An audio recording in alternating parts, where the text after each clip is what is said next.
Hello అండి, నమస్తే. నా పేరు Babu. Welcome to my channel Babu UK 999.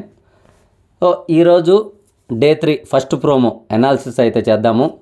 నాకు అనిపించింది మాత్రమే చెప్తాను. అది కరెక్టా కాదా, ఏంటి నేను చెప్పింది కరెక్టా కాదా, నా మైండ్లో ఏమనిపించిందో అది మాత్రమే చెప్తాను. ఈరోజు వచ్చేసి డే 3 వచ్చేసి నామినేషన్కి సంబంధించిన ప్రోమో అయితే ఒకటి వదిలారు. ఇక్కడ నాకు శేఖర్ భాషా గారిది కానీ, కిరాక్ సీతా గారిది కానీ, అండ్ నాగమణికంఠ గారిది కానీ నాకేమనిపించిందంటే, నాగమణికంఠ గారు తన ఫ్యామిలీ గురించి, తన లైఫ్లో జరిగిన వాటి గురించి బిగ్ బాస్లో చెప్పి, అంటే ఇప్పుడు జనాలు ఎలా ఉంటారంటే రెండు విధాలుగా ఆలోచిస్తారు. అమ్మ అంటే ఎవరికైనా ప్రేమ, అమ్మ తర్వాతే ప్రపంచంలో ఎవరైనా అమ్మ తర్వాతే. తన తల్లిగారు ఏ విధంగా అయితే చనిపోయారో, తన అంత్యక్రియలకు కూడా డబ్బులు లేకపోతే బయట వాళ్ళని అడిగి తీసుకొచ్చి చేశానని నేను ఉన్నది ఉన్నట్టు చెప్తాను. జనాలకి ఎలా ఉన్ని నిజం మాత్రం చెప్తాను. కొన్ని మంది ఉంటారు సింపతి జనాలు, ఎందుకంటే ఇలాంటి వాటికి చాలా కనెక్ట్ అవుతారు. ఇప్పుడు అమ్మ అంటే కనెక్ట్ అవ్వని మనిషే ఉండడు జీవితంలో, నేను కూడా కనెక్ట్ అయిపోతాను. కానీ ఇది బిగ్ బాస్ ఎలాంటిదంటే, దానికి జనాలు ఒక్క టైప్ ఆఫ్ పబ్లికే కనెక్ట్ అవ్వరు. అన్ని టైప్ ఆఫ్ మెంటాలిటీ ఉన్న వాళ్ళు కనెక్ట్ అవుతారు. సో ఇక్కడ కొన్ని మంది సింపతి ఉన్న వాళ్ళు బాగా, అంటే ఇప్పుడు అమ్మ గురించి బాగా, అమ్మని బాగా ప్రేమించేవాళ్ళు, అంటే అమ్మని అందరూ ప్రేమిస్తారు కాబట్టి దాంట్లో తప్పు లేదు. తన ఫ్యామిలీ సిచ్యువేషన్స్ చెప్పుకొని ఈ సింపతి గెయిన్ చేయడానికి చూస్తున్నాడని చెప్పేసి కొన్ని మంది అంటున్నారు. కొన్ని మంది అంటే ఇన్ని కష్టాలు పడ్డా కూడా బిగ్ బాస్కి వచ్చాడని. నా ఒపీనియన్ ఏంటంటే, తన బాధలు ఉండడం ఓకే, ఎందుకంటే అన్ని బాధల్లో నుంచి బిగ్ బాస్కి వచ్చి ఏదో ప్రూవ్ చేసుకోవాలనుకుంటున్నాడు. ప్రూవ్ చేసుకోవాలంటే ఇలా కాదు, పాయింట్లు కరెక్ట్గా చెప్పాలి. అండ్ అవతల వాళ్ళకి తన చెప్పిన పాయింట్కి అవతల వాడి దగ్గర ఆన్సర్ లేకుండా ఉండాలి. ఎందుకంటే అగ్రెషన్ అయిపోతున్నాడు, దానివల్ల టంగు స్లిప్ అవుతుంది. అందువల్ల తనకే మైనస్ జరిగే అవకాశం అయితే ఉంటుంది. కాబట్టి నాగమణికంఠ గారు ఇంకా గేమ్ని కొద్దిగా చేంజ్ చేసి ముందుకెళ్తే చాలా బాగుంటుంది. ఇంకా కిరాక్ సీతా గారు నాకెందుకో ఆవిడ చెప్పే మాటలు చాలా సోదనిపిస్తుంది. ఎందుకంటే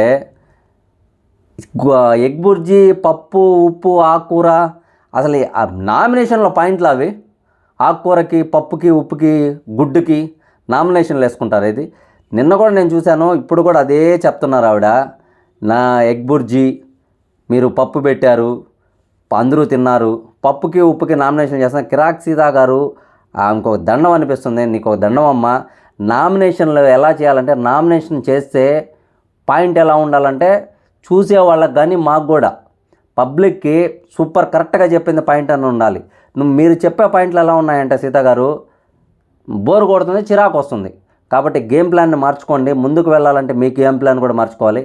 శేఖర్ భాషా గారు ఏ పాయింట్ ఎత్తుకున్నా, మీరేమన్నా అనుకోండి, శేఖర్ భాషా గారి ఫ్యాన్స్ ఎవరైనా అనుకోండి, ఏ పాయింట్ ఎత్తుకున్నా రాజకీయంగాను, కాంట్రవర్షియల్గాను, ఇప్పుడు అందరూ అలా ఉండలేరు మీలాగా. ఇప్పుడు ప్రతి పాయింట్ అవతల వాడు మాట్లాడింది అది రాజకీయం చేస్తున్నావు, కాంట్రవర్షియల్. ఎందుకంటే మీతో మాట్లాడడం అంటేనే చాలా కష్టం. మీతో ఏదన్నా మాట్లాడాలని ప్రతి పాయింట్ ఆచితూచి మాట్లాడాలి. మీరు అంత డేంజర్ అని చెప్పను, కానీ మీ దగ్గర అన్ని పాయింట్లు ఉంటాయి, అంటే ఆన్సర్స్ అన్నీ ఉంటాయి మీ దగ్గర. శేఖర్ భాషతో ఆర్గ్యుమెంట్ ఏదైతే ఉందో మణికంఠ, దీన్ని వేరే లెవెల్కి తీసుకెళ్ళిపోతున్నారు. సో బిగ్ బాస్లో ఏంట్రా అంటే, బిగ్ బాస్లో పాయింట్లు తీస్తే బాగుంటుంది. నాకు అనిపించింది ఏంటంటే, శేఖర్ భాషా గారు ఆయన సైడ్ ఆయన కరెక్ట్ అయితే, ప్రతి విషయాన్ని రాజకీయం చెప్పడం కూడా కరెక్ట్ కాదు. ఎందుకంటే బిగ్ బాస్లో విషయాలు మాట్లాడండి. మణికంఠ గారు ఫ్యామిలీ విషయాలు చెప్పి సింపతి గెయిన్ చేయాలంటే ఫుల్గా వర్కౌట్ అవుతుంది. ఎందుకంటే కొద్ది వరకే ఉంటుంది. గేమ్లో కూడా మీరు చురుకుగా ఉంటే ముందుకు వెళ్ళే అవకాశం చాలా ఉంది.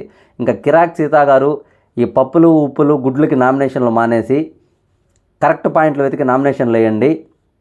అప్పుడు మీరు కూడా ఇంకా ముందుకు వెళ్ళే ఛాన్స్ అయితే ఉంటుంది. గేమ్ని అయితే మార్చండి. నేను చెప్పింది మీకు ఎలా అనిపించిందో కామెంట్ల రూపంలో చెప్పండి. అలాగే మన ఛానల్ ఎవరో సబ్స్క్రైబ్ చేసుకోవట్లేదు, ప్లీజ్ సబ్స్క్రైబ్ చేసుకోండి, లైక్ చేయండి, షేర్ చేయండి. అలాగే తొందరలో చాలా మంచి వీడియో రాబోతుంది, మంచి వీడియోలు. సబ్స్క్రైబ్ చేసుకొని బెల్ ఐకాన్ ఆల్లో పెట్టుకోండి, మీకు మంచి వీడియోలు వస్తాయి. థ్యాంక్ యూ సో మచ్ అందరికీ.